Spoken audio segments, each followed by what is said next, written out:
Assalamualaikum. My name is Ali Usnan, registration number 22ME117.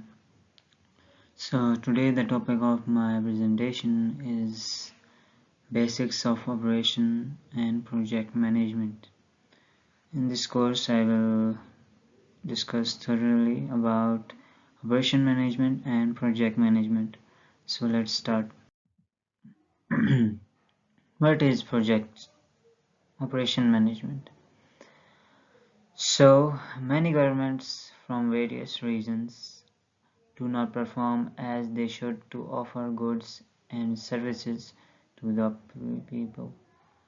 Given the competitive nature of the business sector, the cost and time of production, as well as the quality of the goods and or services provided, are all crucial.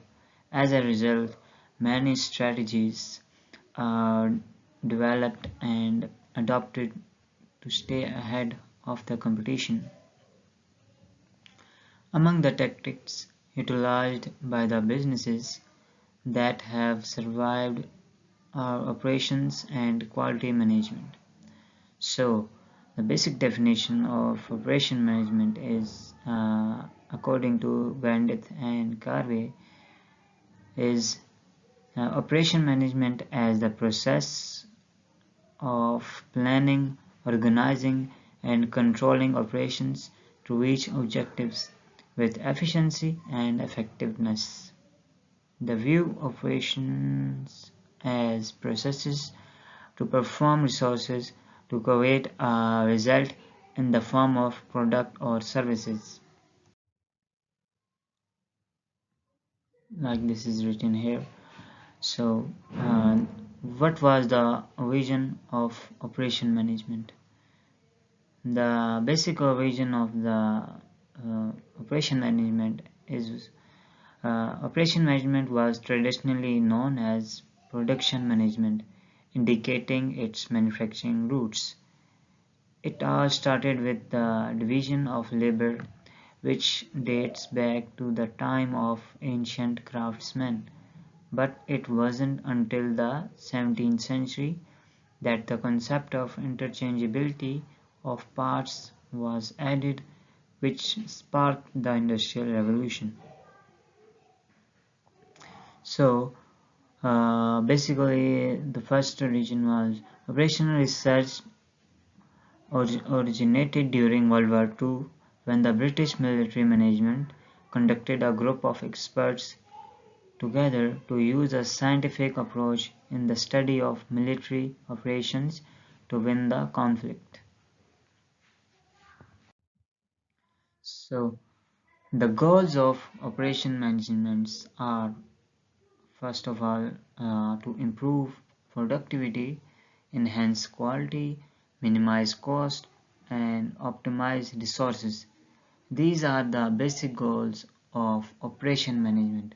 When a project is going on, these are the basic goals that the project manager or operation manager has to keep in the mind in order to make the operation management effective and efficient. Moving on to the next slide. What are the functions of operation management?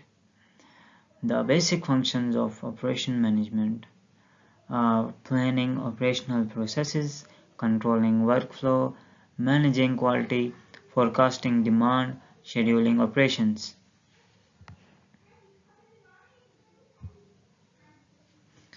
As the developed world's economics began to shift towards a service-based economy, all corporate functions, including product management, began to merge. The service side began by applying product management ideas to planning and organization of processes to the point where operations management made more sense. Role of operation management in industries. So, the role of operation management in the industries are manufacturing in the production planning, process optimization, and services customer handling, workflow and management, logistics, transport coordination, inventory reduction. These are the roles of operation management in the industries as given below. Moving on to the next slide.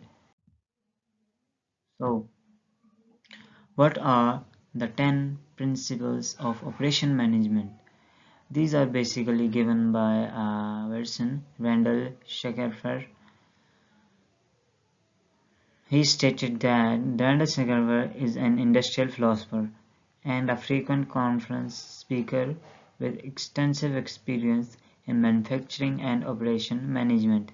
According to him, the 10 principles of operation management are reality, organizing, fundamentals, accountability, variance, causality, passion that is controlled, humility, success, change. These are the basic principles of operation management according to van der Scheffer. So what are these? Let's discuss them. Moving on to next slide. So the first principle according to him was reality. So what is reality? Operations management should concentrate on problem rather than techniques, as no single instrument can provide a universal answer. Solutions must match actual business needs. Means it should be on reality. We don't have to suppose the ideal cases. We have to keep on mind the reality, what is the actual reality, and through that we can achieve our goals and other stuffs. So the next principle according to him is organizing. Manufacturing processes are interrelated and required organization.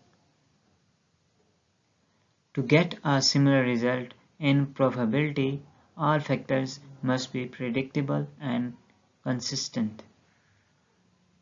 So coordination between departments is essential in organizing the project or operation. Moving on to the third principle, which is fundamentals. The Pareto rule applies to operations as well. A tight adherence to productivity, servicing records and disciplines accounts of 80% of success, while applying new approaches to the processes accounts for just 20%. Moving on to the next slide, which is accountability. Managers are expected to set the Managers are expected to set the rules and benchmarks, specify their coordinates, tasks, and check on their goal regularly. Only in this manner would be the workers put out the required effort. First principle is variance. Process variation must be promoted since when properly managed, it may be a source of creativity. Sixth principle is causality. Problems are the manifestations of underlying causes. The same problem will resurface unless the root cause are addressed. Means you shouldn't be casual in the project. So the seventh principle is manage passion. Employee passions can be a major engine of company growth, and managers may instill it if it does not come naturally. So it says that the passion of the employees is very important. It plays a very vital role in the growth of the industry, because if you're not interested in doing the project, you will ignore it and you will ignore the rules. You will make it simple and casual. You will do it in the lack of your interest. So if it's not in the employees, the passion is not present in the employees, it's the responsibility of the manager to indulge the passion in them. This is a very important principle. So the eighth principle is humility.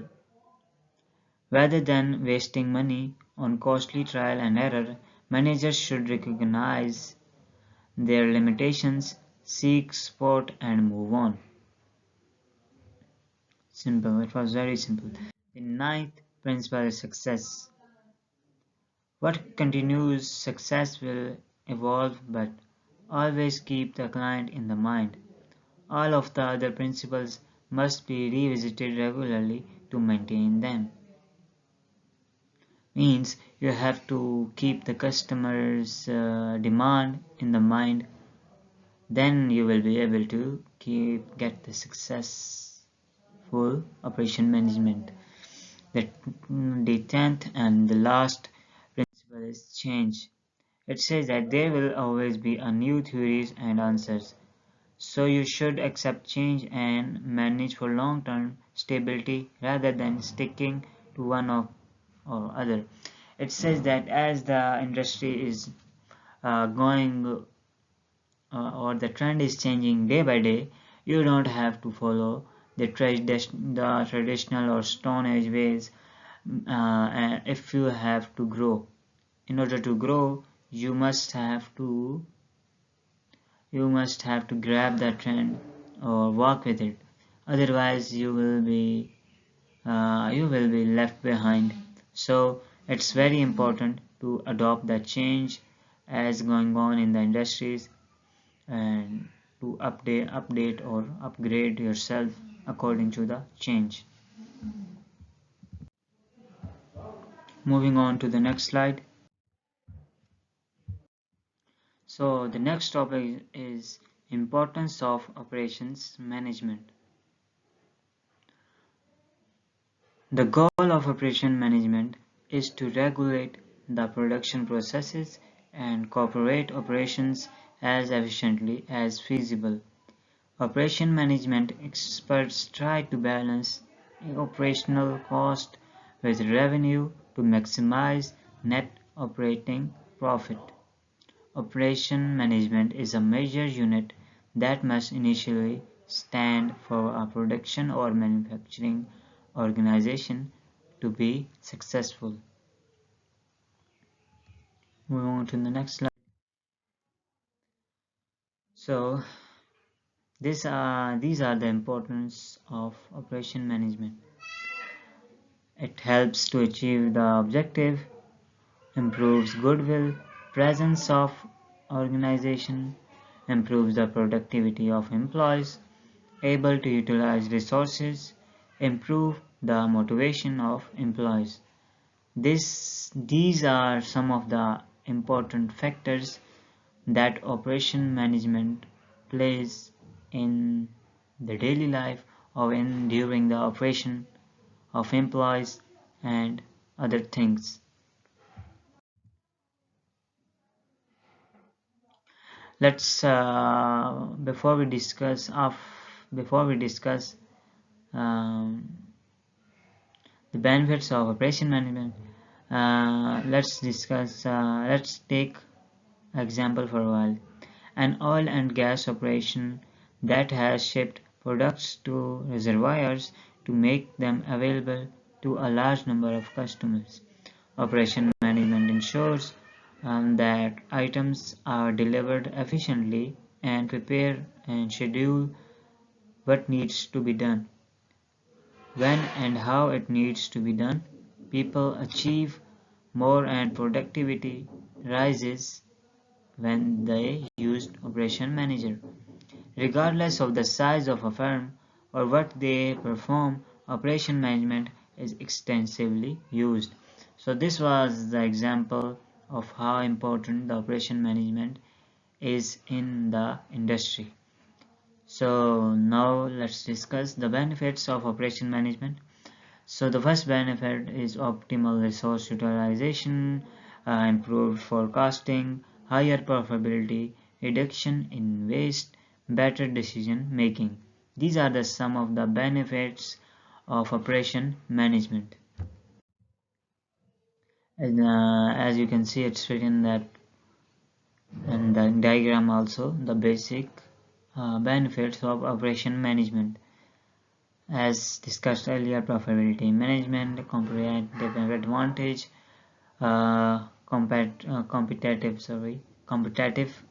competitive advantage, manufacturing edge, regularity, compliance, and other. So what is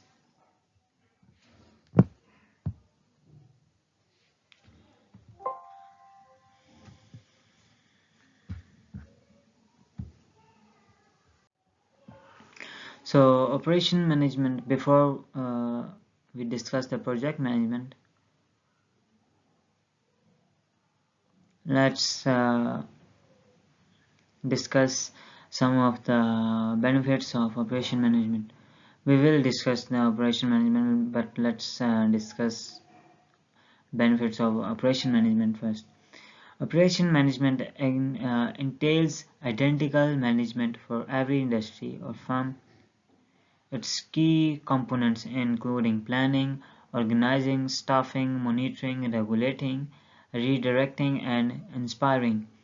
Organizations must use operation management to run their daily operations smoothly.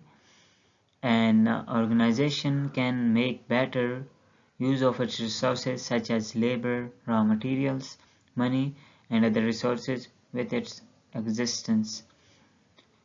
Improving overall productivity necessitates the use of operation management. Productively is defined as the ratio of input to output. It provides a gauge of both the manager's and the employee's efficiency. Because the discipline focuses on maximizing the use of available resources to attain end goals, it boosts total productivity. Operation management oversees the many business operations within an organization and helps ensure that product meets customer needs. Under operation management, resources are used to their potential, resulting in massive revenues for the company. Employees, labor, and diverse raw supplies are efficiently exploited and turned into the services and items that the business requires. Operation management is important in an organization because it deals with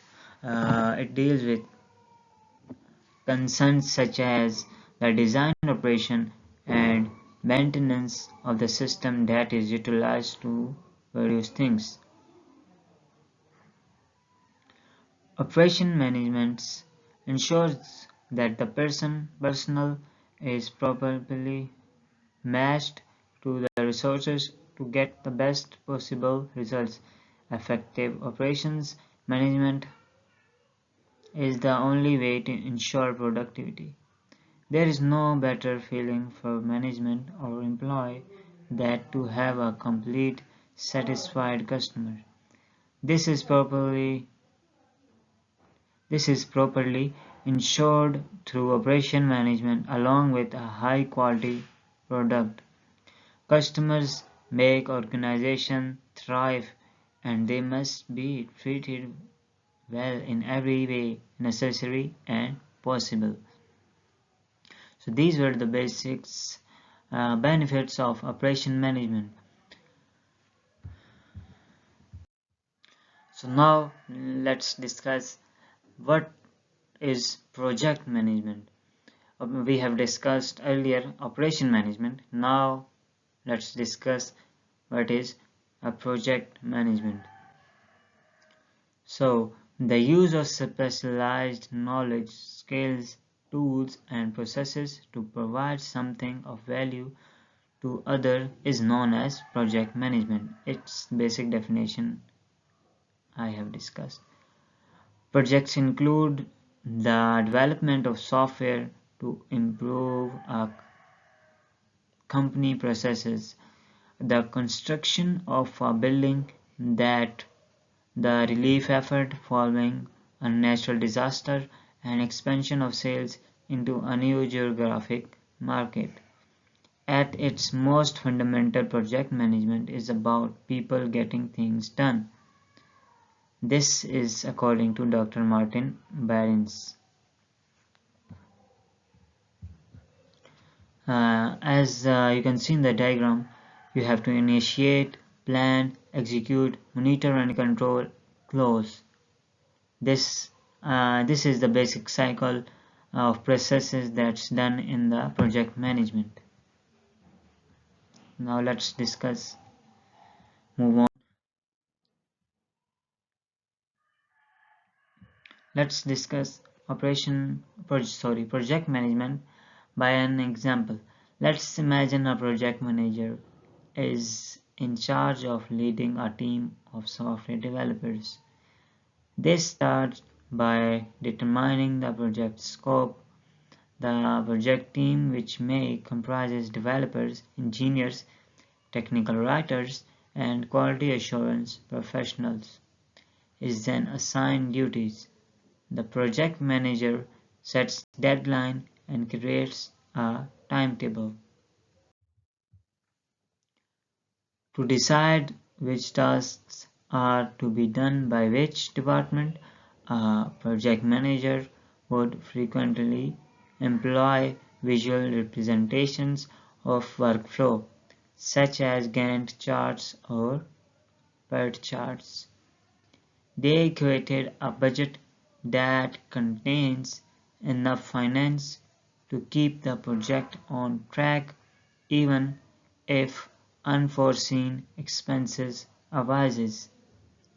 The project manager also ensures that the team has all the resources required to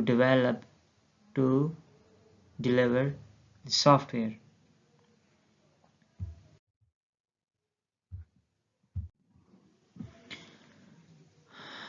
Basically, a project has the following characteristics: whether it's temporary, whether it has a unique output, whether it's defined the scope, whether the timeline of the project is specific, or it requires resources.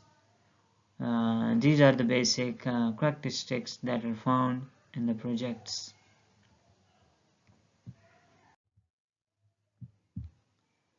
Functions of project management.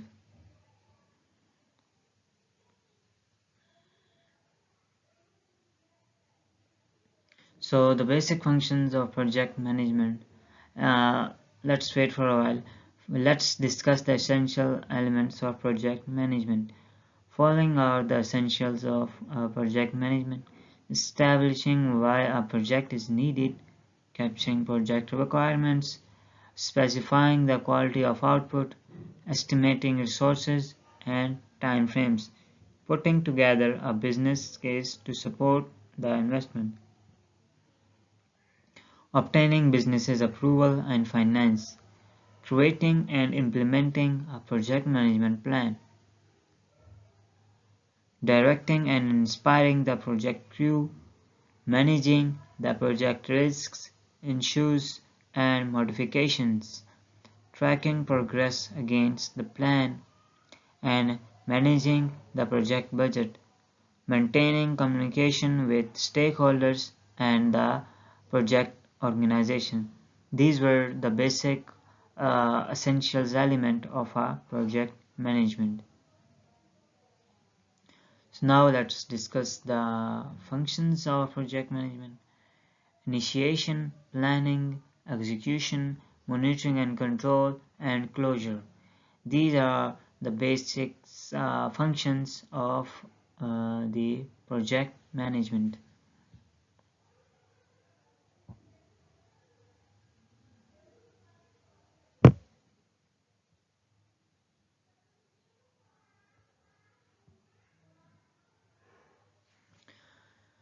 Basically, project management has always been practiced informally throughout human history, but it became a separate profession in the mid-20th century when a group of forward-thinking individuals from the aerospace engineering, paramedical, and telecommunication industries realized that a changing world required new tools.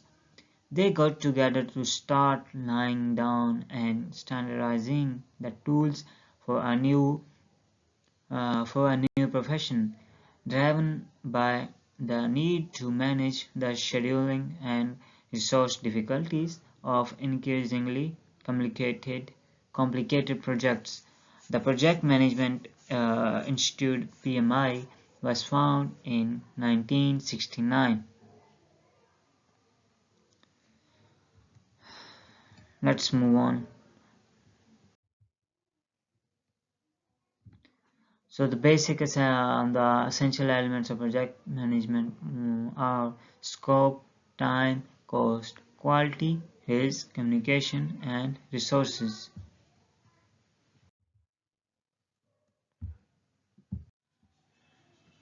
So now let's discuss the history, the historical development of project management. The figure shows that the project management timeline, the Great Pyramid of Giza completed in 2570 BC before Christ, and the constructions of the Wall of China was in 208 BC.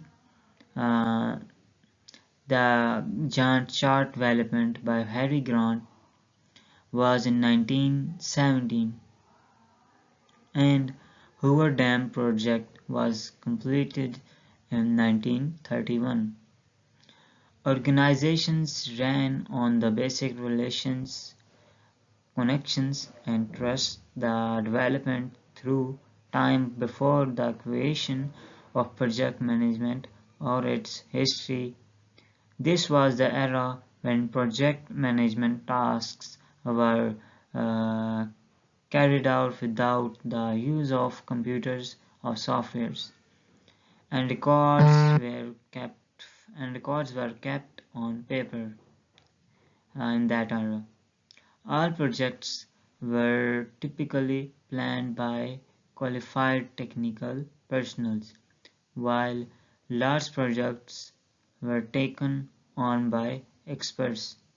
Means the standard products were given to the technical persons, and the large scale projects like the production formation of dam or a top rated building, these projects are given to the experts. Initiation of project management. Following the concept of project management, the method for handling and conducting activities were alerted. The revolution of project management in the engineering industry before it began in the 1950s. The program of this notation are Harry Fayol and Henry Gantt, who built the groundwork for project management and spread it across all professions. Their most significant contribution are approaches for breaking down work into main and deliverable work breakdown structure and allocating resources for optimal project performances. So the early project management visible in construction, pyramid, bridges. Modern project management developed in 20th century with as the industry has expanded day by day. So the project management is also improving day by day.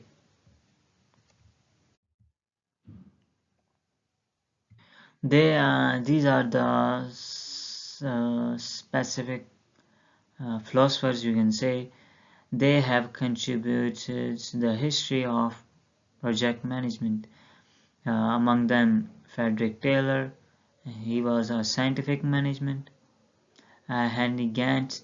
Gantt charts were created by Henry that are readily used in the project management, and PMI, Project Management Institute, standardization of project management practices.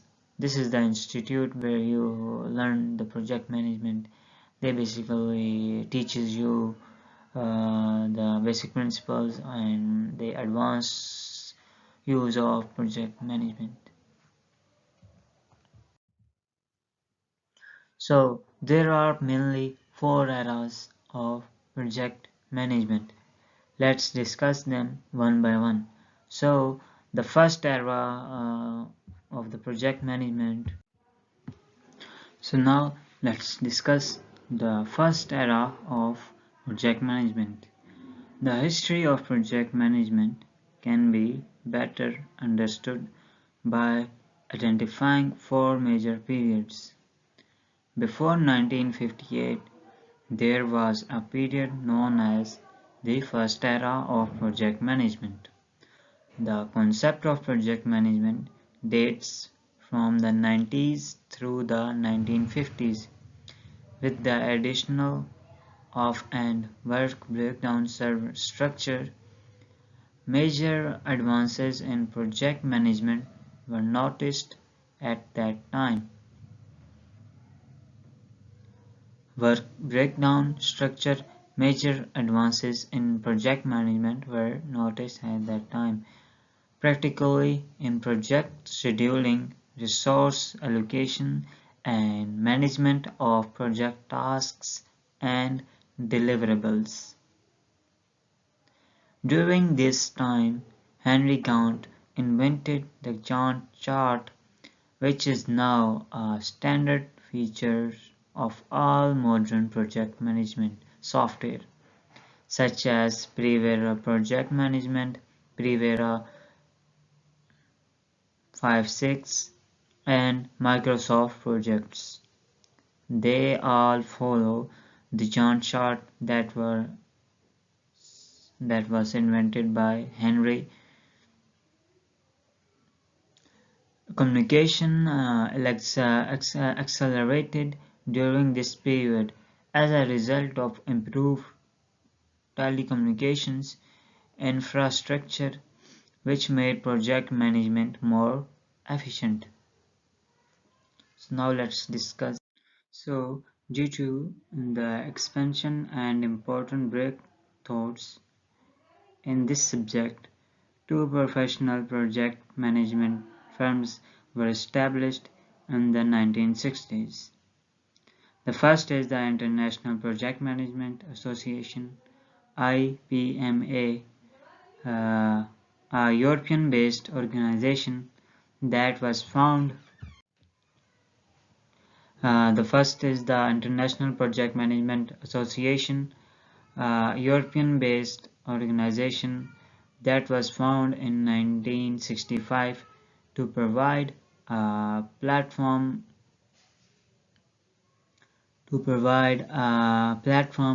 for the majority of European organizations involved in network planning. Second, the Project Management Institute's PMI was founded in North America in 1969 and has a majority of members for the United States and Canada. So moving on to the next. This is the third era of project management. Between the 1980s and the mid-1990s, the IT/IS sector grew in prominence, contributing significantly to the development of high proficiency in coordinating and overseeing projects using multitasking computers. Uh, the impression of proper project management system for origin changes expended efforts to serve organized approaches to project management inclusions of project functions such as scope, risk, procurement, communication, quality, human resources in time and cost, adjusted ways to deal with the entire project and product life cycles, more focuses on external environmental environments and factors including stakeholders and establishment were all major accomplishments during this era. So the last and fourth era of project management was from 1995 until now. It says that various changes in company operations and practices occurred in the middle of the 1990s as a result of the global advancement or acceptance of internet technology. Between 1995 and 2000, the revolution in the information technology promoted a great adoption of project management approaches. Project management existed, existed in the past when there was a projects such as Paranoon, Transcontinental Railways, the Giza Pyramid, the Taj Mahal, the Colosseum, and European Gothic Cathedral.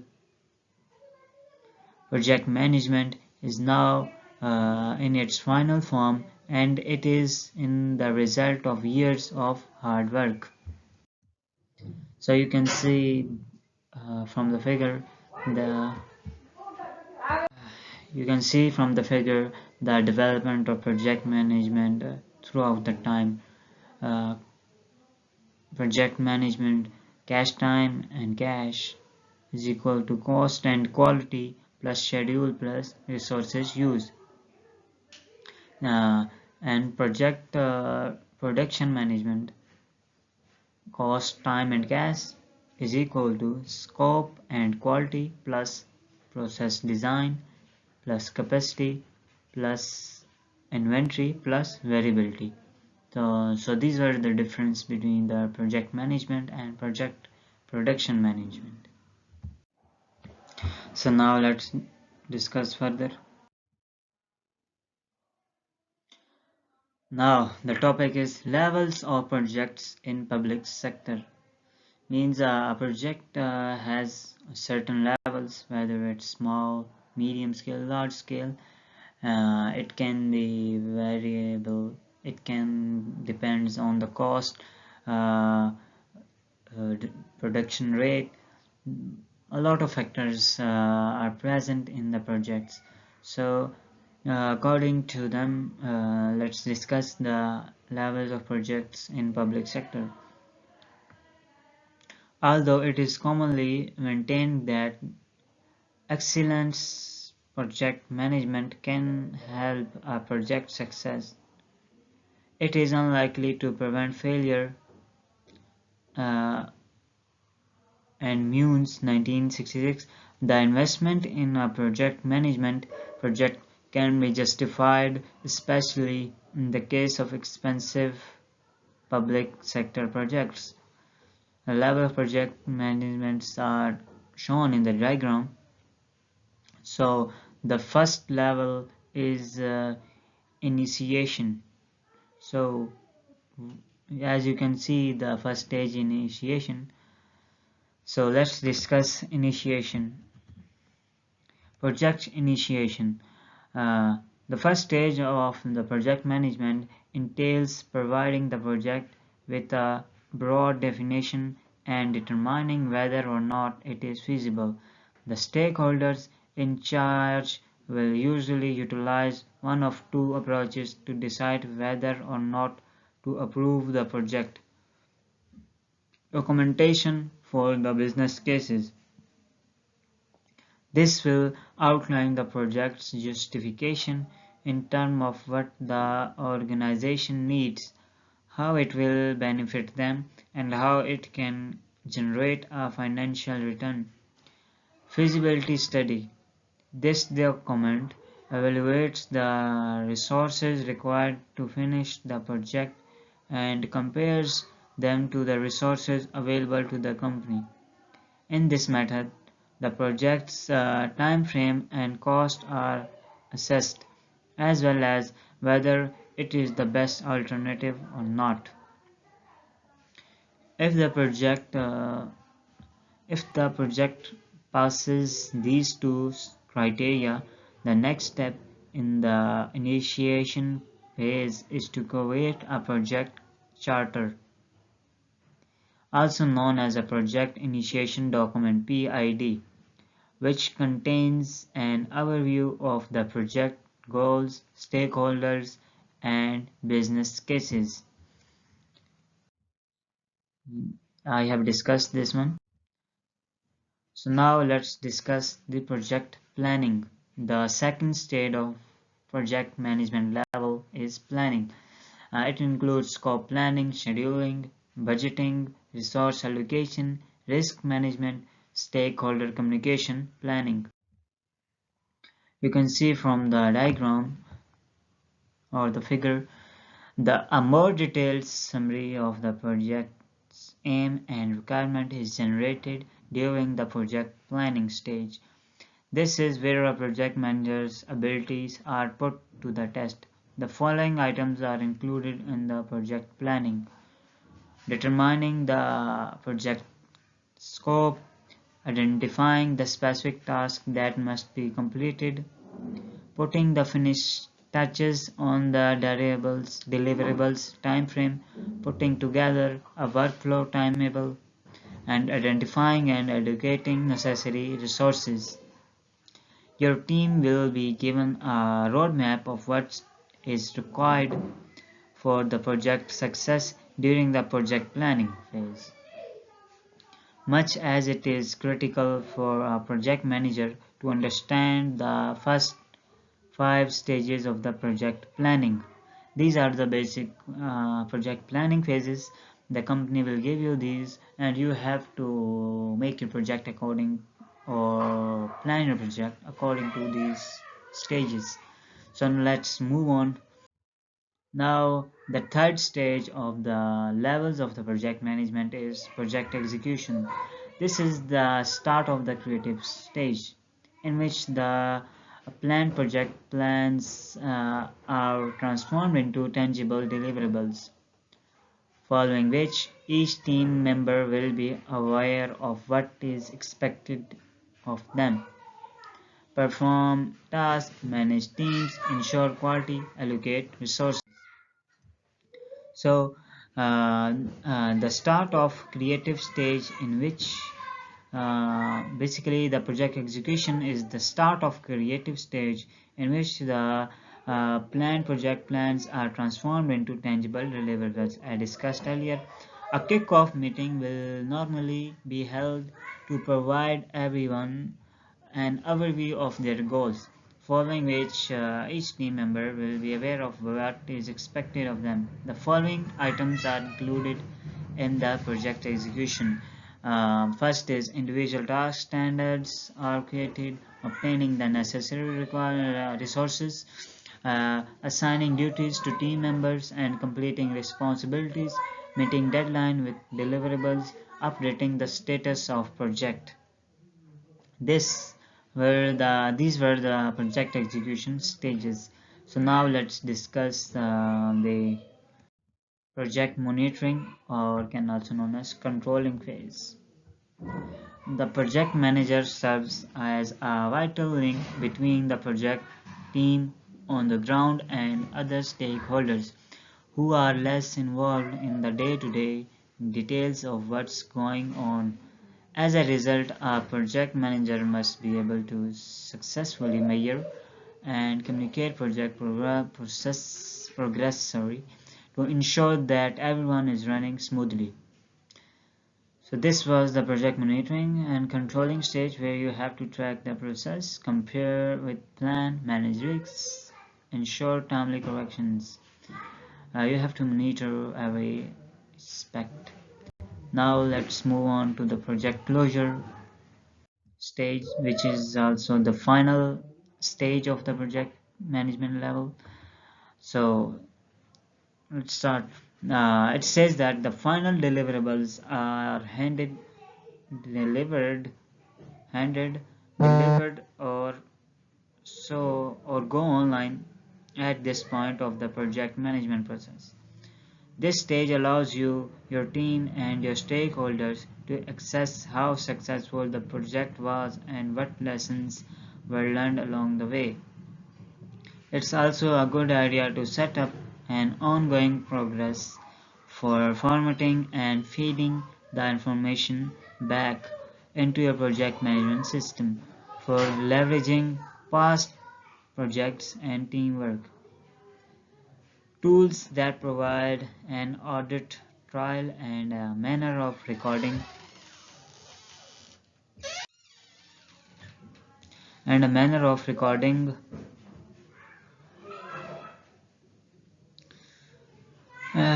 for its manner of recording.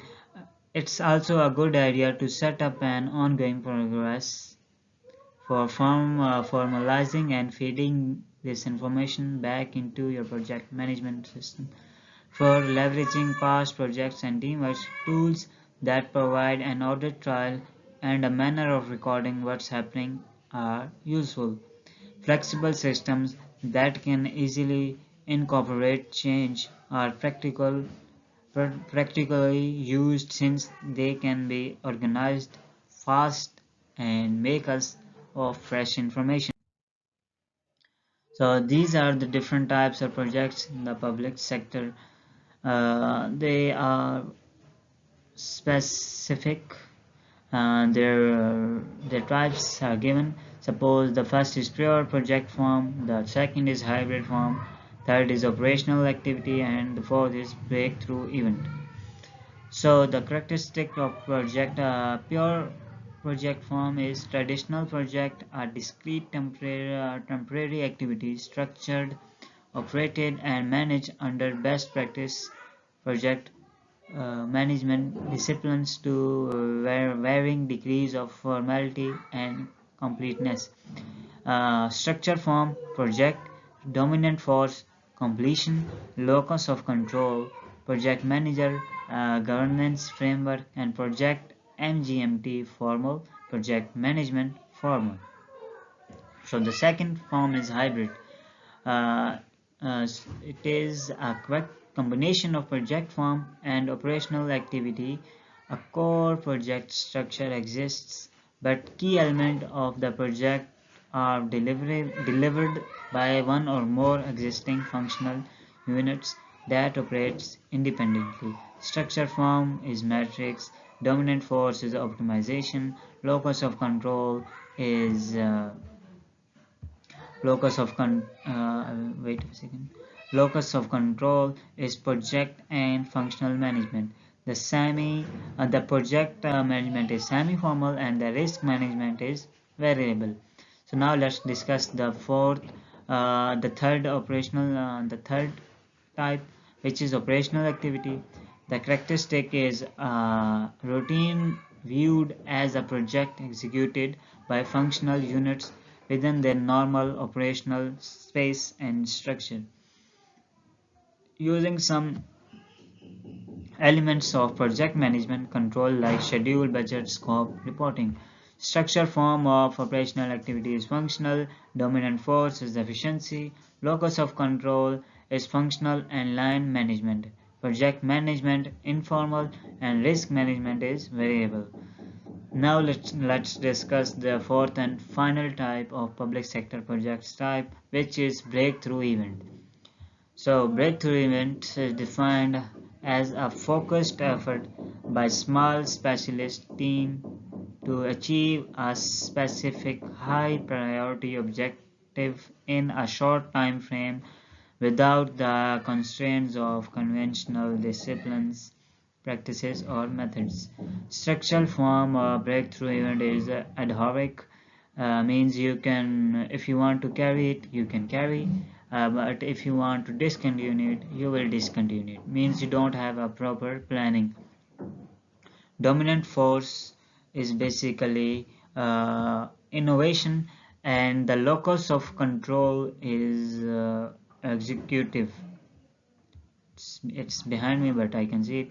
It's executive, and the project management, none, and the risk management is intuitive.